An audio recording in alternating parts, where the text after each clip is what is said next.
안녕하세요. 저는 40대 여성입니다. 제가 여러 사연을 접하면서 세상에 참 많은 일들이 일어난다고 생각했어요. 그런데 제가 이제 사연의 주인공이 돼버렸네요.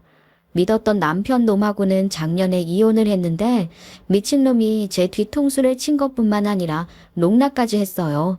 저를 속인 대가는 확실히 치르기 위해 복수도 해줬답니다.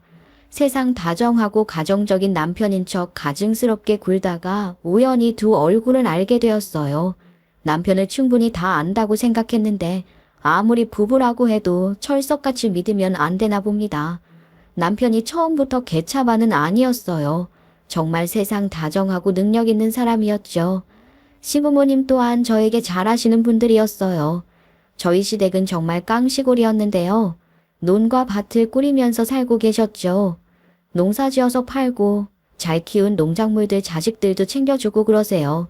농사지어서 자식들 대학까지 졸업시킨 대단하신 부모님이십니다. 순박하시고 순수하신 분들이라 생각했어요. 그런데요, 결혼 전에 시댁에 몇 번 간 적이 있는데요. 몇 번 인사 가고 난 후 깜짝 놀랐던 것이 있었어요. 왜 시골에 그런 일들 있잖아요. 연고 없는 사람 숙식 제공해주며 일손으로 쓰는 거요. 저희 시댁에도 그런 분이 있었어요. 보통 남자들의 경우를 많이 봤는데 시댁에는 있는 분은 여성분이 있었습니다.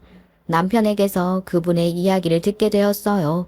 그분은 아주 어렸을 때 시댁 동네에 오게 되었다고 해요. 집안이 망해서 뿔뿔이 흩어졌는데 그래서 고등학교도 못 마치고 집을 나오게 되었다고 해요. 그러다 일을 해야겠다는 생각이 들어 직업 소개소 같은 곳으로 갔고요. 거기서 저희 시부모님과 계약을 하고 일을 하게 되었다고 합니다. 저는 그분한테 마음이 쓰이더라고요. 순박하신 시부모님인데 이런 것 보니 우리 시댁도 그런 집이구나 싶었고요. 시부모님은 참 좋으신 분인데 그 일하시는 분한테 하는 거 보면 정말 눈살이 찌푸려질 때가 있었거든요. 막 대하고 무시하는 건 다반사였죠. 그래서 자꾸 마음이 쓰였나 봐요. 갈 때마다 한 번씩 말을 걸어봤었어요. 저 아시죠? 최종원이랑 결혼한 사람이에요. 저보다 3살 많다고 들었어요. 여기서 오래 사셨다면서요? 종원이만이라 된다는 거 알고 있어요. 결혼 축하해요. 네, 저는 여기서 오래 살았어요. 들어보니까 계약도 다 끝났다는데 왜 아직 여기서 이러고 있는 거예요? 다른 데로 가서 더 대우받는 일 하는 게 낫지 않아요?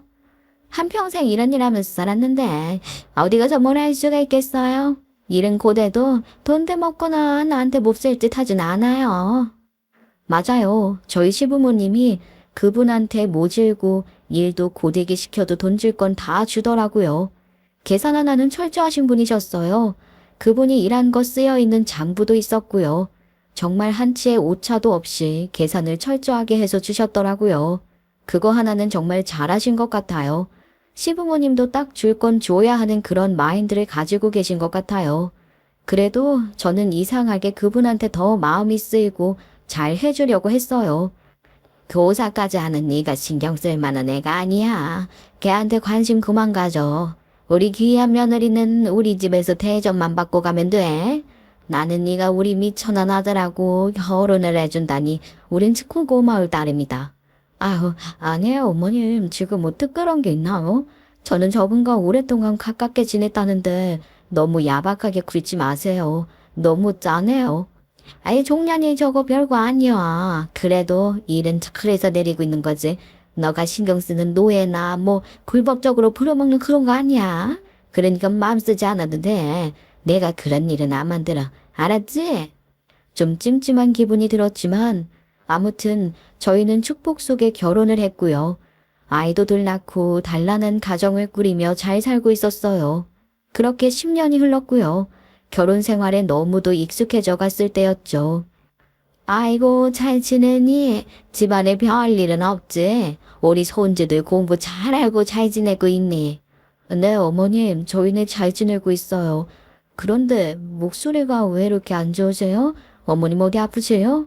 아유, 무릎이 말썽 부린다 싶었는데 이제는 어깨도 안 좋네. 일을 하도 해서 그런가 몸이 여기저기 아주 고장이 아주 죽었어. 그럼요. 너무 사일이 좋은 곳에요. 병원은 가보셨어요? 자꾸 놔두면 안 돼요. 아프면 치료를 하셔야 해요. 무릎은 전에도 말했다시피 그 퇴행성 관절염인가 뭔가 그게 심해서 수술해야 하고 어깨는 또 커버해야지. 제가 병원 예약해 드릴 테니까 시간 맞춰서 올라오세요. 그러다가 큰일 나요. 아셨죠? 시어머니는 나이가 많기도 했고요. 농사일이 고되다 보니 몸이 성한 곳이 없었어요. 무릎은 진작에 두 곳 다 퇴행성 관절염 진단받고 수술을 해야 한다고 했었고요. 이제는 어깨까지 말썽이라고 하니 걱정이 많이 됐습니다. 다리는 진작부터 너무 아파하셔서 일상생활이 불가능한 지경이었어요. 그래서 제가 이번에는 어깨건으로 서울에 있는 병원으로 예약해드렸고요. 몇 차례 어머님이 진료를 받고 내려가셨습니다. 그런데 어깨보다는 무릎이 더 시급해서 수술을 받아야만 했죠. 그런데 아시다시피 대학병원 유명한 의사는 진료를 받는 것조차 몇 개월이 걸리고 수술 날짜 잡는 것도 오래 걸리잖아요. 그거 기다리고 있는데 어머님이 일상생활을 너무 힘들어 했어요. 집안일은커녕 화장실 가는 것조차 쉽지 않는다고 하셨어요. 누군가는 시모를 돌봐줘야 하는 상황인데 아버님은 그러실 분이 아니거든요. 오히려 어머님이 꾀병 부린다고 뭐라 하시는 분이셨어요. 그것 때문에 또 많이 싸웠다고 하시더라고요. 가부장적인 분위기라 어머님을 돌봐드리지 않을 거라는 걸 저는 알고 있었습니다. 내가 아파서 아무것도 못하고 있는 건데 네 시아버지가 나보고 꾀병 부린다고 어찌나 뭐라고 하던데 내가 서러워서 살 수가 없다. 어머님, 아유 너무 속상하시겠어요. 아니 아버님 왜 그러세요? 정말 왜 아픈 걸 이해 못하는 거예요? 그러게 말이다. 내가 뭐 이러고 산다 정말. 내가 정말로 저 인간하고 헤어지고 싶은 마음이 몇 번이나 들었는지 몰라. 그럼 지금 생활은 어떻게 하세요? 어머니 화장실도 못 갈 정도라고 하셨는데 그러면 저 요양보호사 좀 알아봐 드릴까요? 아니야 됐어. 아예 못하라 돈을 들여. 우리 집에 그 종년이 있잖아. 걔한테 일 시키면 돼. 걔를 그러려고 데리고 있는 건데. 제가 하도 걱정을 많이 하자 어머님은 그 일손 돕는 여자분 있잖아요. 시어머니는 그분을 종년이라 부르는데요. 다른 이름도 있지만 그냥 종년이라고 불러요. 아무튼 그분한테 수발 들라고 하면 된다고 했지만 며칠 후 전화해보니 농사일로 아버님이 자꾸 불러서 그마저도 할 수 없다고 했습니다. 여보, 아무래도 어머님 그냥 놔두면 무슨 일이 일어날 것 같아. 수술 받기 전까지 우리 집에 모시고 있는 건 어때? 내가 올해는 담임이 아니라 빨리 올 수 있는 날도 있거든. 그래서 어머님 돌봐드릴 수 있을 것 같은데 어때? 거기서 아버님 구박받고 식사도 제대로 차려 먹지 못하는 것 같은데 그런 상황이면 우리 집이 더 나을 것 같아서. 정말? 그래도 돼? 나야 당신이 그렇게 해주면 고맙지. 내가 엄마랑 전화해 볼게. 아이 정말 고마워. 제가 자청해서 어머님을 모시자고 했고요. 남편은 신이 나서 어머님께 전화했어요. 마다할 이유가 없죠.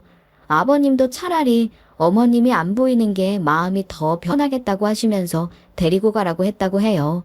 그리고 그 주 주말에 어머님을 모시고 왔습니다. 저희가 서울이라 병원 가기도 수월하고 몇 개월만 보살펴드리면 충분할 줄 알았어요. 그래서 모시자고 한 거였죠. 이런 상황에서 남편은 시댁에 농사 지을 손이 모자르다고 금요일이면 시댁에 가서 일을 도와드리고 일요일에 올라오는 스케줄을 감당했어요. 그런데 상황은 제 예상보다 더 안 좋았습니다. 어머님 무릎은 한 번에 수술을 같이 할 수 없다고 하더라고요.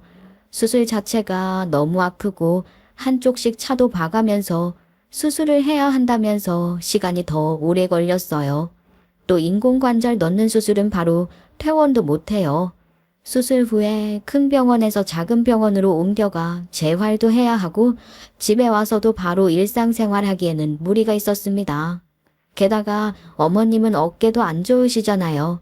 어깨는 오십견과 석회가 심해서 이거 빼는 시술도 하고 재활치료도 하고 어머님 당뇨랑 골다공증 심한 것도 이참에 다 고치고 가라고 했어요. 게다가 코시국까지 겹쳐서 더 오도 가도 못하는 상황이었습니다. 어머님이 원래 저한테는 정말 잘하시거든요. 결혼 생활할 동안 잔소리도 안 하시고 항상 저한테 미안해 하시고 우리 애들한테는 사랑만 주는 정말 좋은 할머니였거든요. 저는 사실 그거 생각하고 같이 살아도 되겠다고 한 거였어요. 그런데요, 같이 사니까 다르더라고요. 아이고, 아이고, 내가 이렇게 아픈 걸 보니 죽을 때가 됐나 보다. 아이고, 하늘도 무심하시지. 나한테 이런 시련을 주시고. 아이고, 그냥 데려가세요. 나 죽네, 나 죽어. 어머니, 많이 편찮으세요? 진통제 더 드릴까요? 약 먹고 4시간 지난 거죠. 진통제 얼른 가져다 드릴게요. 할머니, 듣지 뭐. 할머니 자꾸 죽는다는 말 하지 마. 그런 말 들으면 내가 정말 마음이 아파. 시어머니가 곡소리를 정말 많이 하세요. 그런데 애들이 듣는 데서 저런 말 하시니깐 애들이 할머니 죽냐면서 엄청 동요를 하더라고요. 감수성 많은 큰애는 매번 그럴 때마다 울어요.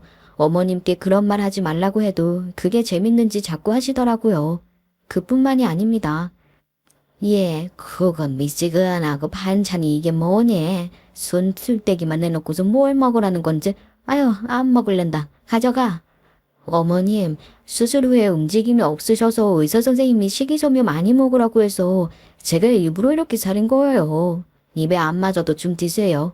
따박따박 말 대고, 너 우리 아들한테도 이러니? 너 성당이 다른 사람 까이보는 습관 있는 거 알아? 너한테는 뭐 말을 못해. 아유, 까이본 아니에요. 그게 아니라 어머님 오해해요. 저는 어머님 잘못이려고 그러는 거예요. 잘못이요? 아유, 됐고 상이나 치워. 그리고 가서 공국 좀 고아라. 수술을 해서 그런지 공국이 땡기네. 너 그거 어떻게 고는지 잘 알지? 어머님이 아프셔서 그런지 저한테 짜증도 많이 내고 이것 해라 저것 해라 엄청 부리는 말투로 하는데 저도 어머님이 아프시니까 그러는 거겠지 하며 화가 많이 나도 넘기려고 애썼어요. 그래서 꾹꾹 참았는데요. 딱 한 사람한테 그 모든 걸 다 쏟아냈죠. 바로 남편이에요. 남편은 상황상 잘 들어줄 수밖에 없는 입장이잖아요. 남편은 어머님과 제 사이에서 중간 역할을 잘하더라고요. 그래서 내가 내일 군국하기로 했어. 아유, 나 출근도 해야 하는데 그걸 언제 만들어. 느낌에 어머님이 나 일부러 엿먹이려고 군국하라고 하는 것 같아. 나 정말 화나. 무슨 말도 못하겠더라고. 내 말은 다 꼬아듣고 이거 해라 저거 해라 하는데 어머님 아프시니까 참는 거야? 우리 엄마 안 되겠네. 아파서 하는 시스템에도 정도가 있지. 아, 이렇게 나오면 누가 엄마를 모셔. 일단 군국은 스킵해. 그건 내가 정리할게. 남편은 어머님께 이런 말 저런 말 말동무하면서 그러더라고요. 자기가 아주 잘하는 설렁탕 집이 있는데 한 그릇만 먹어도 기력 회복을 하는 곳이 있다면서 내일 사온다고요. 어머님한테 꼭 한번 드셔보게 하고 싶었는데 이참에 잘 됐다고 어머님이 공국 땡긴다고 했는데 더 맛있는 건 먹자면서 어머님을 달래더라고요. 그리고 엄마, 저 사람이 엄마 먼저 모시자고 한 거 아니서 너. 저 사람이 마음씨는 정말 고와. 그건 인정해줘야 해. 착한 사람한테 잘 대해줘. 그래야 엄마가 더 대우받는다. 여자 치마폭에 쌓여선 지 엄마한테 할 말 안 할 말 못 가리고 하네. 아유, 그렇게도 좋냐? 엄마도 내가 와이프랑 잘 지내는 게 좋지 않아? 아니, 잘 지내지 말까? 막 싸우고 맨날 이혼한다고 해? 그런 게 좋겠어? 나는 엄마가 원하는 대로 할게. 나 잘 사는 게 엄마 행복이야. 나 못 살면 엄마 불행이고 나 잘 사는 게 엄마한테도 좋은 거잖아. 아유, 하긴 네 처가 사람은 됐지. 교사가 아무나 되냐? 애들 가르치려면 선생이 본디 사람이 돼야 되는데. 알았어, 알았어. 네 처한테 잘해주면 되지. 어머님이 계신 방 문 밖에까지 다 들리는데 남편이 정말 말을 잘해줘서 어머님이 한풀 꺾였어요. 그리고 저한테 와서는 또 다르게 얘기하죠. 엄마한테 잘 말했어. 엄마가 당신한테 미안한 게 많더라고.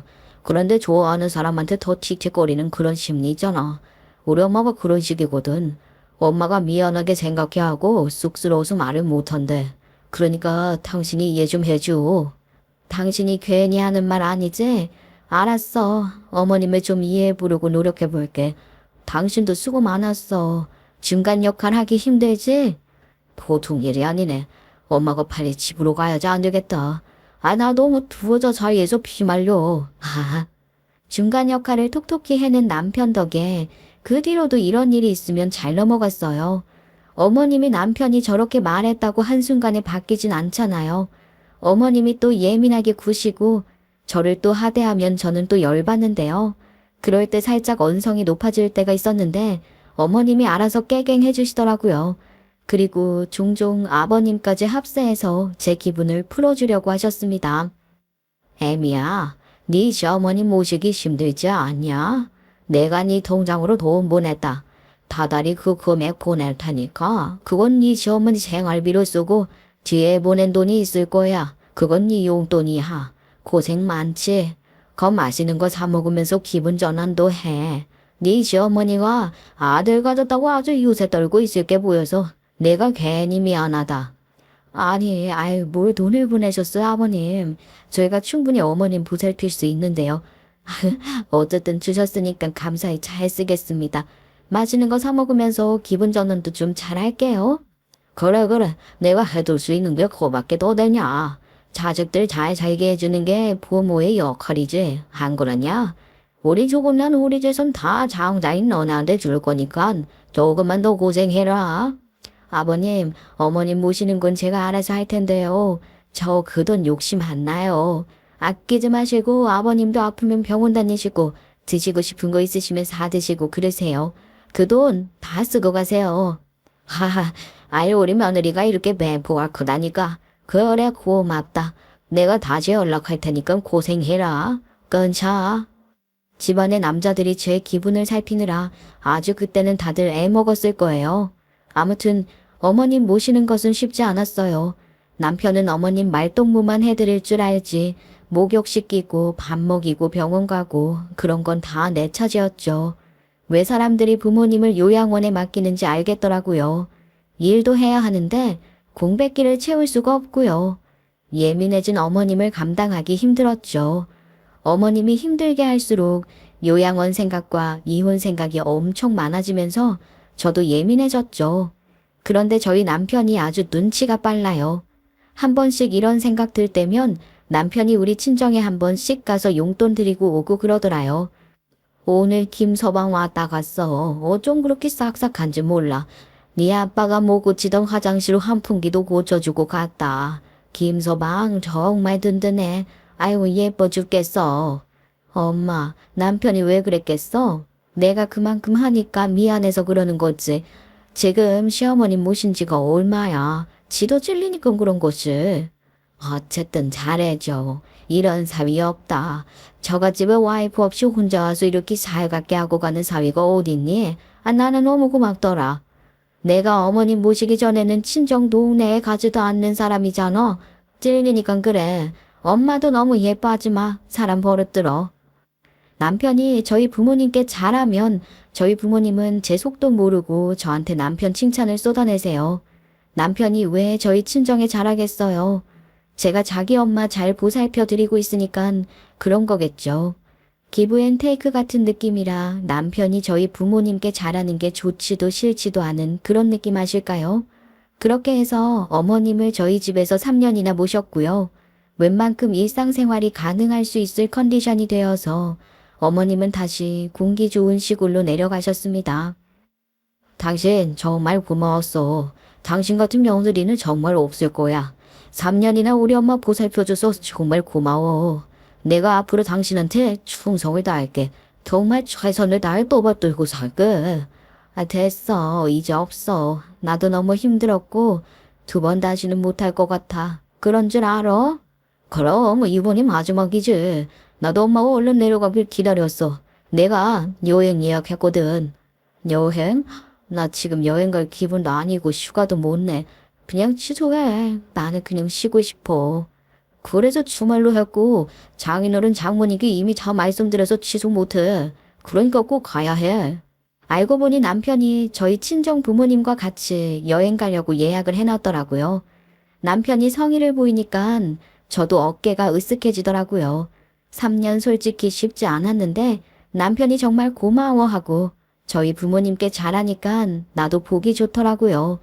역시 대접을 받으려면 대접을 해줘야 한다는 말이 딱 맞았습니다.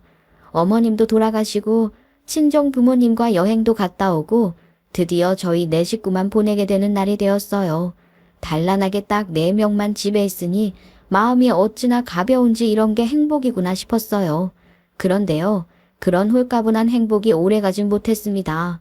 어느 날 남편이 할 말이 있다고 진지하게 대화를 시도하더라고요. 아이, 무슨 이야기인데 분위기를 이렇게 잡아? 무슨 심각한 일이야? 혹시 당신 사고 쳤어? 아니면 어디 아파? 그런 게 아니라 나 정말 진지하게 말할게. 나 이제 회사 그만 다니고 사업하고 싶어. 사업해도 될까? 남편은 갑자기 무슨 바람이 들었는지 사업을 하고 싶다고 하더라고요. 예전에도 사업 얘기한 적이 있는데 그때는 애들이 너무 어렸을 때고 결혼한 지 얼마 되지도 않아서 하지 말라고 했거든요. 그게 미세먼지 필터 사업이었는데 했으면 잘 됐을 거예요. 그때는 자금이 딸려서 못했지만 남편이 사업 아이템은 정말 기가 막히게 잘 가져오거든요. 남편이 얼토당토한 이야기는 하지 않는 사람이라 일단 남편이 하는 이야기를 들어보기로 했습니다. 무슨 좋은 아이템이 있어서 하고 싶은 거야? 사업 잘 생각해봐야 해. 나는 직장 다니면서 돈 받는 게 제일 마음 편하고 좋아. 대여 사업을 하고 싶어. 노트북도 기업이나 박람회 같은 행사장에 대여할 수도 있고 운동기구도 자신이 얼마나 할 수 있을지도 모르니까 사기에는 부담스럽잖아. 그래서 대여해서 사용을 해보고 비해서 써보다가 구매를 하는 거지. 또 서빙 로봇도 좋고. 그래서 그런 대여 사업을 해보고 싶은데 어때? 생각보다 나쁘진 않다고 생각했어요. 하지만 언제나 사업은 자본이 문제죠. 남편한테 들어보니까 초기 자본이 좀 들겠더라고요. 물건이 있어야 대여를 해주죠. 그런데 저희 형편에는 택도 없었죠. 그래서 말인데 우리가 모은 돈은 한정적이고 돈이 없으니까 대출을 받는 건 어때? 다들 대출로 시작해. 그리고 벌어서 갚으면 되지. 내가 컨설팅도 받아봤는데 전망이 좋아. 그래? 그럼 대출도 한번 알아만 봐. 받지는 말고 이자율이나 상환기간이나 그런 거 그리고 나서 결정하자. 그래서 남편이 대출을 알아봤는데 한평생 직장 생활한 사람이 대출이 나와봤자 얼마나 나오겠어요. 사업이 코앞인데 자금이 발목을 잡자 남편은 머리를 이리저리 굴리더라고요. 난 솔직히 사업은 공격적으로 하는 게 맞다고 생각해. 자금이 필요하니 건 지금 집 팔고 월세로 가고 그 돈으로 사업해보는 건 어떨까? 뭐? 아, 여보. 우린 자식이 있어. 그것도 애들이 초등학생이야. 리스크가 너무 큰 건 싫어. 그냥 직장 잘 다니면 안 돼? 난 그게 제일 좋아. 어떻게 이 얘기가 항상 돌고 돌고 도돌이표냐? 당신이 안정적인 생활 좋아하는 거 알겠는데 그렇게 해서는 큰 돈을 못 번다고. 그런 식이면 아무것도 못해. 남편은 제가 돈 때문에 일을 말리자 승질을 내고 들어가더라고요. 아니 솔직히 처자식이 있고 애들이 어린데 하고 싶은 일이라고 해서 막무가내로 덤비면 안 되잖아요. 무슨 일이든 보수적으로 접근해야 하는 게 맞는 건데 저리 성질을 낼 줄은 몰랐죠. 그런데 이 인간이 거기서 멈추지 않고 시부모님께도 말을 한 겁니다. 이런 얘기를 다 했고 심지어 제가 반대한다는 것까지도 다 말했더라고요. 그런데요. 저는 솔직히 저희 시부모님이 보수적이라 저랑 생각이 비슷할 줄 알았는데 팔은 안으로 굽더라고요. 애미야, 애미한테 들었다. 사업 괜찮은 것 같은데 왜 반대를 하냐? 여기서도 농기계 대여해주는 사람이 있는데 그 사람이 아주 돈을 쓸어 모은다. 괜찮을 것 같은데 왜 반대를 하는 거냐? 아버님, 저도 사업 아이템은 괜찮은 것 같지만요. 결정적으로 돈이 없어요. 자금이 없어서 못하는 거예요. 쟤 팔아서 하면 되잖아. 그한 일을 하려면 여자는 그저 걔 믿어주기만 하면 되는 거다. 네가 뭔데 방해를 하냐? 뭣도 모르면서. 네? 집을 팔라고요? 저희 애들도 있는데 그건 좀 그렇죠. 아무튼 아버님 의사는 알겠습니다. 제가 지금은 좀 바빠서 전화는 먼저 끊을게요. 아버님과는 의견이 맞지 않아서 전화를 끊었는데요. 다음날 어머님도 같은 얘기를 하셨어요. 나도 네 시아버지가 땅 사자고 할 때 돈 없어서 안 된다고 했지만 대출 받아서 했다. 그래서 팔아. 우리가 그래서 땅이 얼마나 많니? 이래서 큰일은 남자가 하는 거지 여자가 하는 거 아니다. 이렇게 어머님조차 남자 여자 거리면서 성차별적이고 나를 무시하는 발언을 하는 게 아니겠어요? 아, 어머님, 무슨 그런 말씀이 있어요. 요즘 같은 세상에 남자가 큰일하고 여자가 내조하고 그런 말이 어딨나요? 아, 저 너무 섭섭해요. 아이고 참네. 예, 네가 섭섭하면 뭐하니? 섭섭하면 어쩔 건데. 모든 일은 말이다. 다 그렇게 되어가는 거야. 생각해보니 가끔씩 시부모님이 고리타분하고 옛날 사람 같은 말을 할 때가 있었어요. 시아버지도 시어머니 무시하는 경향도 있고 어머님이 아버님 좀 무서워하는 경우도 있었죠. 이런 게 다 가부장적인 사고가 있어서 그런 것 같아요. 그런데 이런 사상을 저한테 강요할 줄은 몰랐네요. 저는 이 집안에서 그래도 존중받고 있다고 생각했는데 정말 어이가 없었습니다. 이 일로 저는 시부모님과 좀 멀어지게 되었어요. 그런데 시댁도 돈에 여유가 있는 건 아니라서 남편이 하고 싶다던 사업 강력하게 도와준다고 말은 못하는 상황이었어요. 그래서 남편이 계속 아쉬워하며 한숨만 쉬더라고요. 제가 집을 팔아서 자신을 도와주길 바라고 있는 거죠.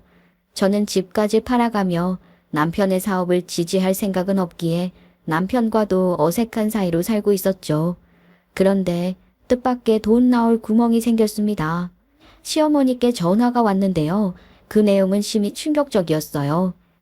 예, 너 놀라지 마라. 우리 그 노은밭 있잖아. 세상에 그게 재개발구역에 들어가서 땅값이 올랐어. 그런데 얼마나 올랐는지 아니? 무려 100배가 올랐어. 네, 100배나요? 재개발 지역에 속했다고 땅이 100배나 올랐어요? 처음에 엄청 싸게 매입하신 거예요? 우리 땅이 길가에 있잖니, 길가장에. 접근성이 좋아서 잘 쳐준다고 했고, 원래 싸게 사기도 했지. 저는 놀라지 않을 수가 없었어요. 땅값이 올라봤자 얼마나 오르겠어요. 저는 이렇게 생각을 했는데, 100배라니요. 원래 동전 땅이었나 싶었는데, 아무리 그래도 나는 이 얘기를 듣고 너무 놀라서 믿을 수가 없었죠. 때마침 남편이 퇴근하고 집에 돌아왔고요. 그 얘기를 다 전했습니다. 그런데 남편은 덤덤하게 듣더라고요. 알고 보니 이미 시댁과 남편은 서로 얘기를 끝내고 저한테 알려준 거였습니다. 나도 엄마한테 다 들었어. 땅값이 많이 올랐더라. 그리고 아빠가 그랬대. 이참에 팔아서 내 사업 자금을 보태주겠대. 정말? 아버님이 그렇게 해주시겠대? 잘 됐네. 어느 정도쯤 모인 거야? 그럼 얼마 정도 주시는 건데? 그걸 확실하게 물어봐야 하는데 당신 이번 주 주말에 시간 돼? 같이 내려가서 아빠한테 한번 여쭤보자. 그래서 그 주말에 자세히 이야기를 들어보려고 시댁에 갔어요. 여러 가지 진지한 얘기를 할 것 같아서 애들은 친정에 맡기고 남편과 둘이 갔죠. 시댁에 들어서는 순간 아버님이 대뜸 화를 내는 게 아니겠어요. 돈 준다니까 헐레벌떡 뛰어왔냐? 참네. 그래, 뭐 돈 싫어하는 사람은 없으니까. 그런데 애미야, 너는 그러면 안 돼. 네가 돈 때문에 우리 아들 기죽이고 하는 일마다 반대하는 거 나 많이 참았다. 아주 교사라고 우냐우냐 해주니까 네가 뭐라도 되는 줄 알았냐? 넌 무슨 여자가 그렇게 두세 가지고 우리 아들을 잡아먹냐? 네, 아버님 그게 무슨 말씀이세요? 돈 준다고 하니까 오긴 왔는데요. 이 사람이 가자고 했어요. 그리고 제가 이 사람 뭔 길을 죽여요. 저 그런 적 없어요. 저는 제 의견을 말한 거고요. 처자식이 있는 사람 섣불리 행동하면 안 되잖아요. 제가 괜히 반대하나요? 당신은 아버님께 뭐라고 말씀드렸기에 아버님이 이렇게 생각을 하셔. 아니, 나는 그냥 지금 상황에 대해 말했고 아빠가 그러시는 건데 왜 나한테 화를 내? 너 지금도 네 남편한테 뭐 하는 짓이냐? 이러니까 우리 아들이 길을 못 키지. 시아버지한테도 따박따박 대들고 너도 대체 뭐 하는 짓이야? 제가 괜히 그러나요? 돈이 없어서 그러죠. 나 공무원이고 이 사람 일반 회사원이에요. 저희가 뭔 돈이 있겠어요? 뻔하지 않아요? 애들도 있는데 사업한다고 돈 다 빼주고 월세 새빵 살아야겠나요?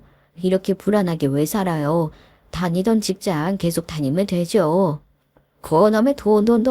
그 돈 내가 줄 테니까 너는 잔말 말고 가만히 있거라. 내가 땅 팔아서 줄 테니까. 남자 하는 일을 여자가 이리라 저리라 하는 거 아니야. 말이 안 통하더라고요. 정말 이놈의 집구석 정말 지긋지긋하다고 생각하고 있었는데요. 거기에 어머님도 한마디 보태더라고요. 너는 네 일이나 잘하고 네 살림살이 잘하고 애들 차이 키우고 남편 내조만 잘하면 돼. 그게 네 할 일이야. 어머님, 좀 그러네요. 제가 언제는 내조 안 했어요? 제가 어머니까지 다 보살폈는데 무슨 그런 소리를 하세요. 제가 언제 제 일 안 하고 남편 일에 참견만 하고 살았나? 저 정말 억울해서 못 살겠네요. 아니 여보, 우리 부모님한테 뭐하는 말버릇이야? 너는 선생이라 그런지 우리 부모님도 가르치셨느냐? 어? 나도 한평생 너한테 이런 취급받고 사는 거 지긋지긋해. 뭐라고? 당신 지금 말 다 했어? 와, 여기서 내가 문제구나. 내가 적폐구나. 알았어요.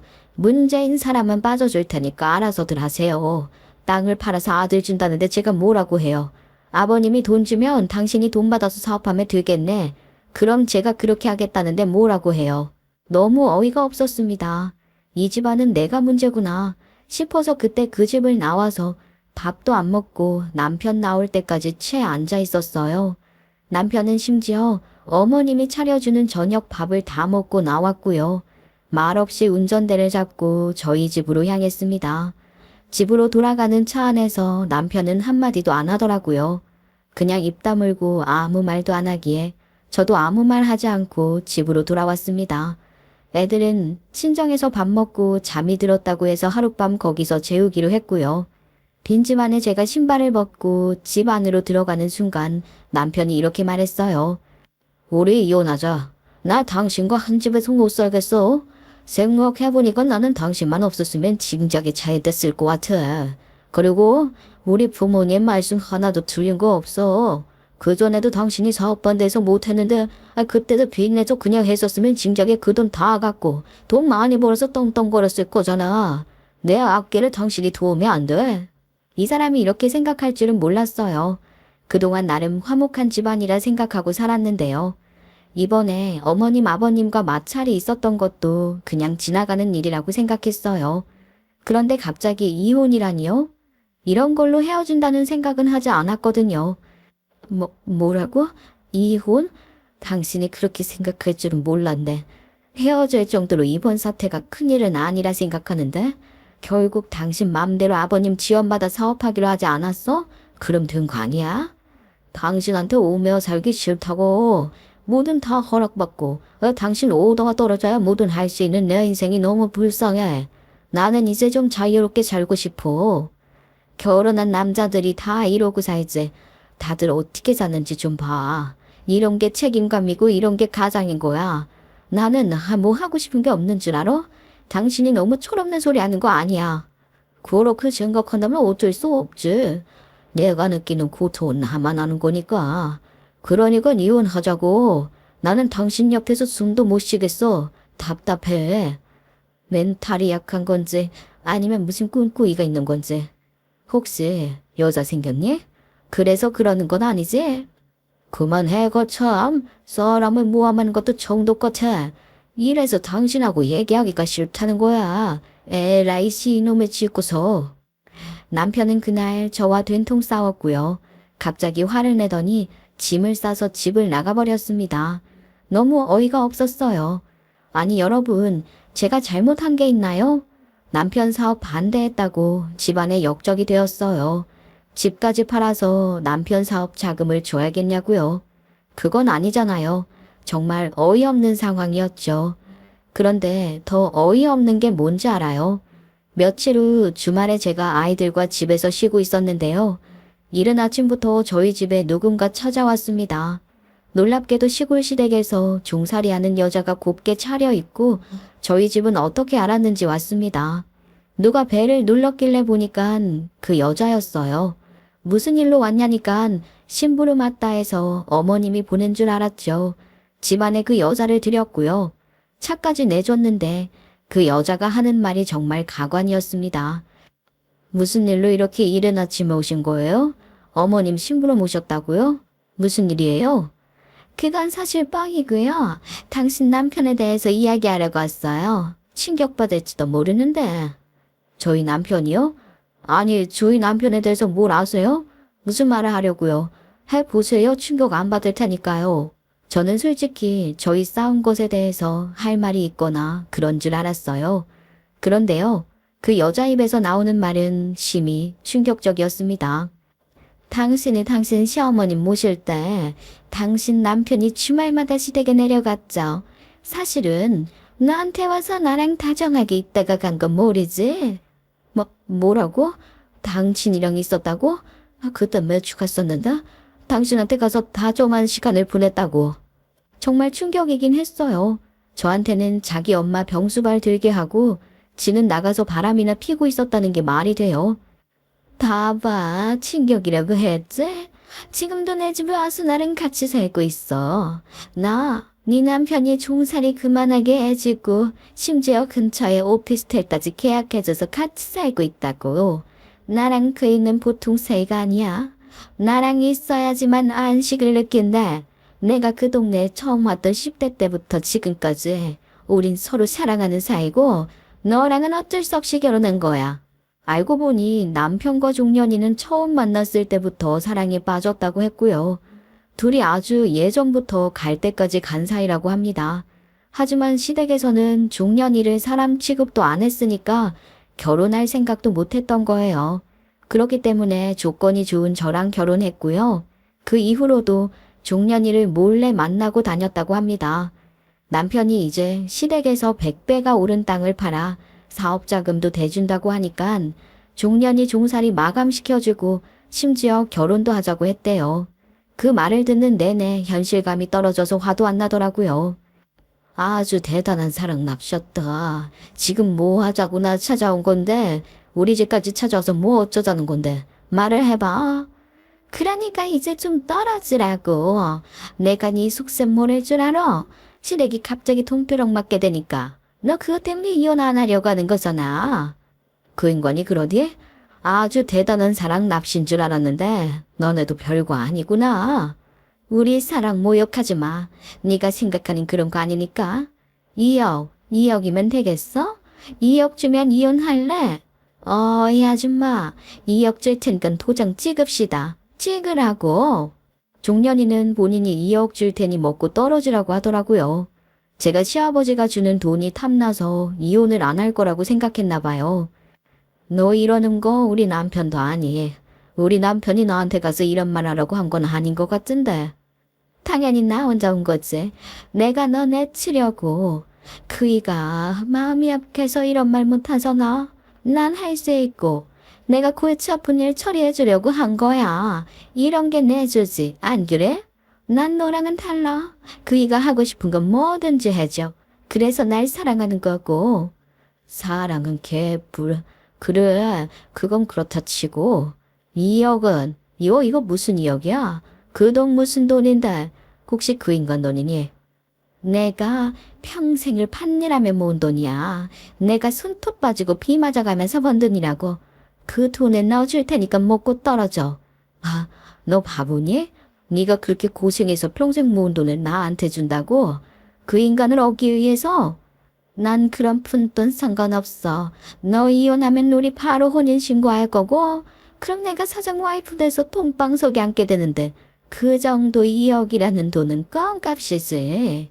전 진짜 오만 가지 생각이 다 들었어요. 남편한테 이 사실을 확인해 보나마나 일 것 같고요. 남편이나 전현한테 정내미가 떨어졌어요.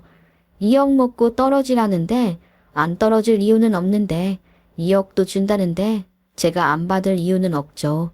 그래서 2억 받고 이혼하기로 그때 바로 결심하게 되었어요. 저는 잘 생각해보니 저한테 손해는 아닌 것 같았어요. 그래. 그럼 그 2억 줘. 대신에 계산은 정확히 해야지. 나중에 내가 돈 안 받았다고 하면 안 되잖아. 그러니까 계약서도 쓰고 녹음도 해두자. 아이고, 이제야 말이 좀 통하네. 그래, 이왕 온 김에 지금 하자. 미룰 필요는 없으니까. 너를 또 언제 만나러 오겠어. 그래서 그날 돈이 오가는 이유가 적힌 계약서를 썼고요. 종년이 돈을 준다고 녹음까지 했습니다. 그리고 저는 남편을 찾아 이혼을 했어요.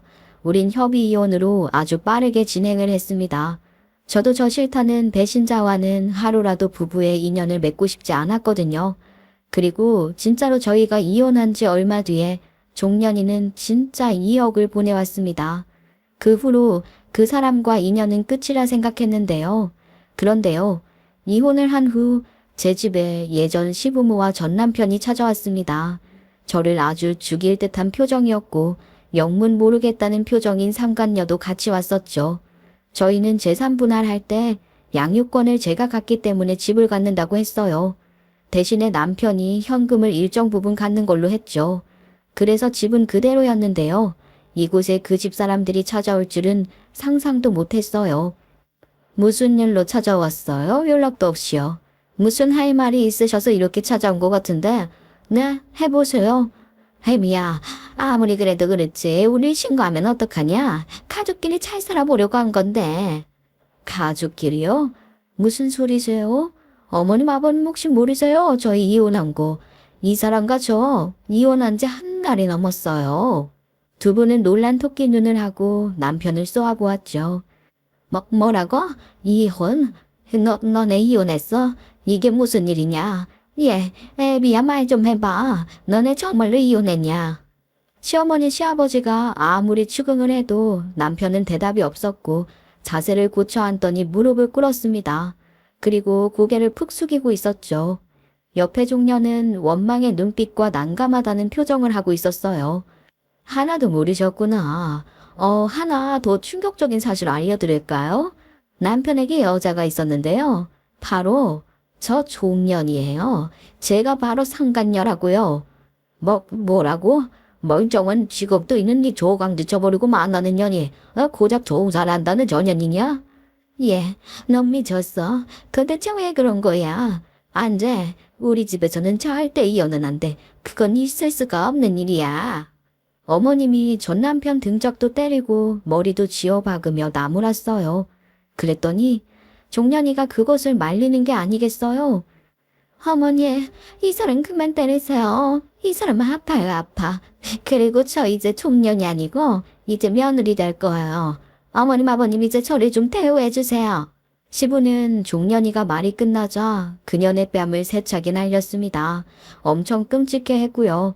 더 칠 기세로 그 자리에서 일어나셨죠. 아이 미친년이, 야, 너 이 만닥쳐? 우리 아들이 너랑 왜 결혼을 해? 너 도대체 우리 아들을 어떻게 꼬석들래 이래? 야, 이 미친년 내가 오늘 가만두나 마라. 시아버지가 종년이한테 5만 가지 욕을 퍼부으며 더 칠 기세로 달려들자 전 남편이 아버님 앞에 무릎을 꿇었습니다. 아빠, 그만하세요. 저 이제 정신 차렸어요. 이 여자랑 결혼 안 해요. 잠깐 정신이 헷가닥 했던 거예요. 내가 조강지 저 말을 들었어야 하는데 바보 같았어. 이제 정신 차렸어. 내가 정말 미안해. 우리 다시 합치자. 신고한 건 착각이었다고 해주고. 기가 막혔죠. 잘못을 저지를 땐 언제고 일을 다 저지르고 나서 용서를 해달라니요. 그리고 용서해달라고 하면 제가 해줘야 하나요? 내가 미쳤네. 싫은데. 신고는 다 들어갔고 잘못한 게 있으면 그쪽에서 알아서 처벌을 하겠지. 안 그래? 신고라니? 뭘 신고했다는 거야? 자기 나한테 속이는 거 있어? 뭔데? 나는 모르는 게 뭔데? 그래서 숨겨진 진실을 말했습니다. 저는 예전 시댁에서 가지고 있는 땅을 팔 때 비리가 있다는 것을 알고 있었습니다. 시댁과 같은 동네에 사는 시댁 친척이 있는데요. 그분 딸이 교생 실습 나간다고 저희 학교로도 갈 수 있냐고 물어왔어요. 그때 들었어요. 그 집이 부동산을 하거든요. 부동산 겸 슈퍼 겸 방앗간. 그 시골에서 제일 가는 부자예요. 아무튼 동네 일을 다 아는 분이고 그분 위주로 마을 일이 돌아가요. 그때 그분이 이러셨어요. 그 땅을 우리 조카가 산다며. 원래 가족 간의 거래는 낮춰서 하는 건데 내가 업계 학설사라고 조언했어. 이거 다른 사람한테 비밀인 거 알지? 이래야 대출 많이 받잖아. 나 잘했지? 그러니까 우리 딸 도생 실습할 때 점수 잘 맞게 힘 좀 써줘. 뭐라고요? 업계약서요? 그게 가능해요? 제 남편이 산다고요? 아, 그래서 대출을 끌어쓰겠다. 이거군요. 시댁 땅이 재개발 지역이라고 했는데요. 사실은 시댁 땅은 거기보다 외곽이었던 거예요. 해당 구역이 아니었습니다. 해당 구역도 100배가 안 올랐는데 시댁은 100배 올린 가격으로 땅을 내놓은 거죠. 당연히 그 땅을 사는 사람이 있을 리가 없죠. 그런데 업계약서로 부동산 가치를 높인 전시댁 땅을 전 남편이 이중 계약서를 작성해 적은 돈으로 매수를 하고요. 은행에다가는 100배 가격으로 매입한다고 높은 금액 계약서를 내서 대출을 더 확보했던 거죠. 그리고 어차피 옆 부지가 재개발되니까 시부모 땅도 가치가 오를 것으로 예상하고 추후에 양도하면 양도세의 부담을 덜 수 있으니까 그렇게 일 처리를 했던 것입니다. 게다가 전 남편은 매매 후에 이혼을 하게 되면 재산 분할 항목에 들어가니까 그러면 저한테 재산을 나눠줘야 하잖아요. 그러면 업계약서 썼다는 것도 들킬 테니까 시댁에서 돌아온 날 바로 이혼하자고 했던 거였어요. 그래서 전 남편은 이혼 후에야 땅 거래를 진행했던 거죠. 결국 전 남편한테는 빚밖에 없는 실정이에요. 전 남편은 상간녀가 나 찾아와서 2억 준 사실도 모르고 있었음. 그때서야 전말을 알게 된 상간녀는 땅값 100배가 거짓이라는 걸 알게 되자 말을 바꾸려고 하더라요. 와이씨, 그때 순사기꾼이네. 이 여자 다 알고도 이렇게 했다고? 그때 내가 줬던 2억, 그거 2억 돌려줘? 무슨 소리야? 우리가 거래할 때 계약서도 쓰고 너 로고만 고 잊었네. 아니, 자기 손으로 나한테 2억 줘놓고선 왜 반납을 하래? 2억? 그건 무슨 또 개소리야. 이 사람이 당사한테 2억을 줬어? 혹시 내가 준 돈까지 준 거야? 종년이는 말없이 고개를 끄덕였는데요. 전 남편 눈이 헷가닥 도는 게 보였습니다. 더 골 때리는 일이요.